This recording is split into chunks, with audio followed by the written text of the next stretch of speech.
Chapter 6, A Leafing. "There!" exclaimed Papa the next morning as he swung a sack of corn on Nanny Luddy's back. "Hop up in front of the sack and sit firm, Benjamin. Thee is a great stout lad of 7. "I am rising 8, Papa," corrected Benjamin. "By my life," chuckled Papa, "time thee was taking the corn to Miller Clinkenbeard's for grinding. Thy brother Samuel is needed in the fields." Grimalkin came streaking across the courtyard and leaped on the sack of corn, his paws clinging to Benjamin's coat. At first, Benjamin felt big and important to take over Samuel's work, but it turned out to be a great disappointment. Miller Clinkenbeard did not take his customers in turn. He ground the grain for the grown-ups first. Sometimes Benjamin had to wait for hours. To make matters worse, the miller treated him like a baby, chucking him under the chin, ruffling his hair, and teasing him about needing a cat for company.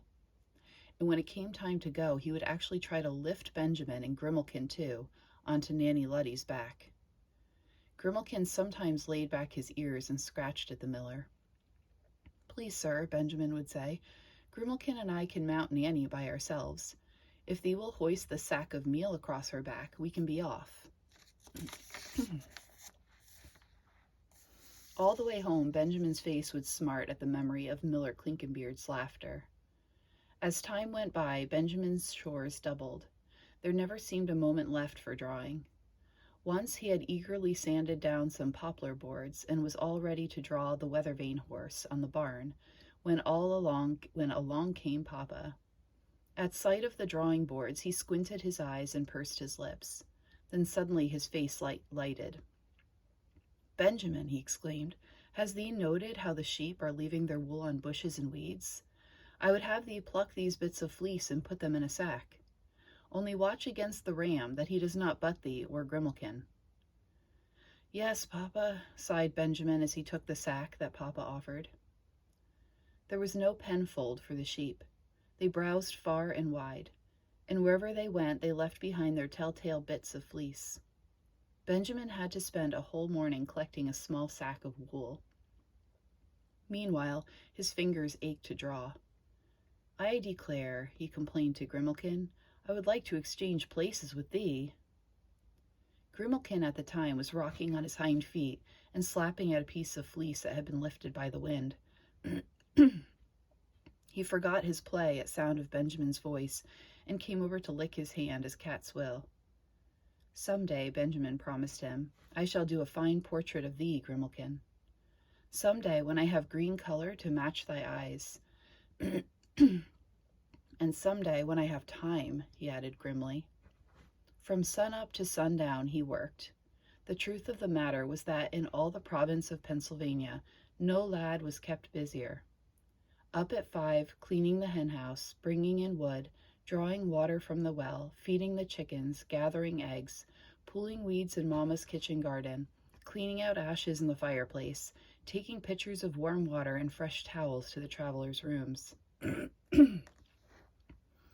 And once these chores were done, Papa's mind seemed to buzz with new duties. "Benjamin, it would please Mama to have a new butter paddle.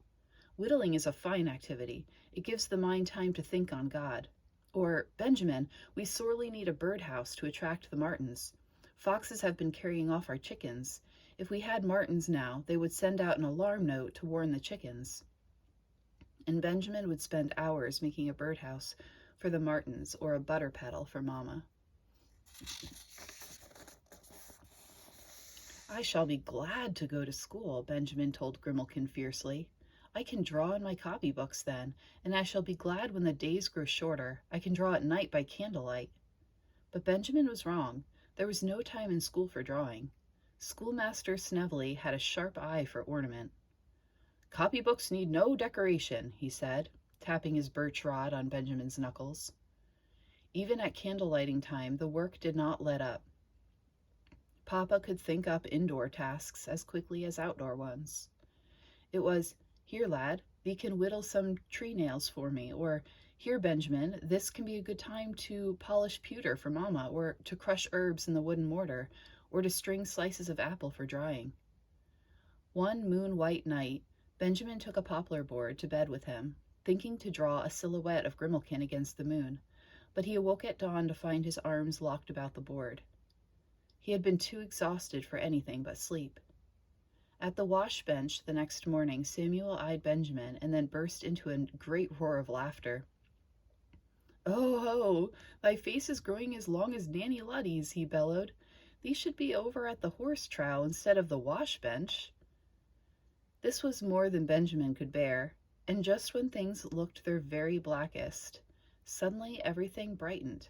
That very morning when Benjamin arrived at school, the children were huddled about a sign tacked on the door. The sign read, "It pains me to be abroad on business for the day. Do not tarry. Return to your homes at once. Come tomorrow sharp at 8. Silas Snevely, schoolmaster." If it pained Schoolmaster Snevely to be away, it did not pain the children at all. In spite of their Quaker training, they whooped and shouted.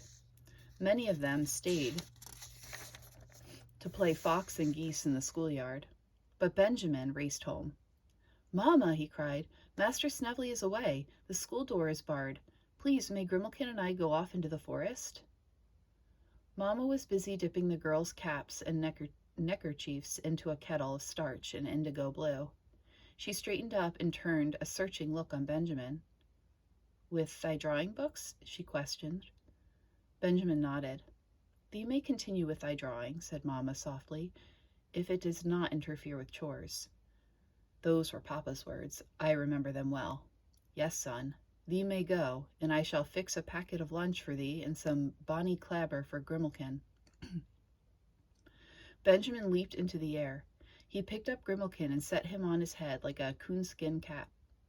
"But what if Papa finds me in the woods and thinks up a chore?"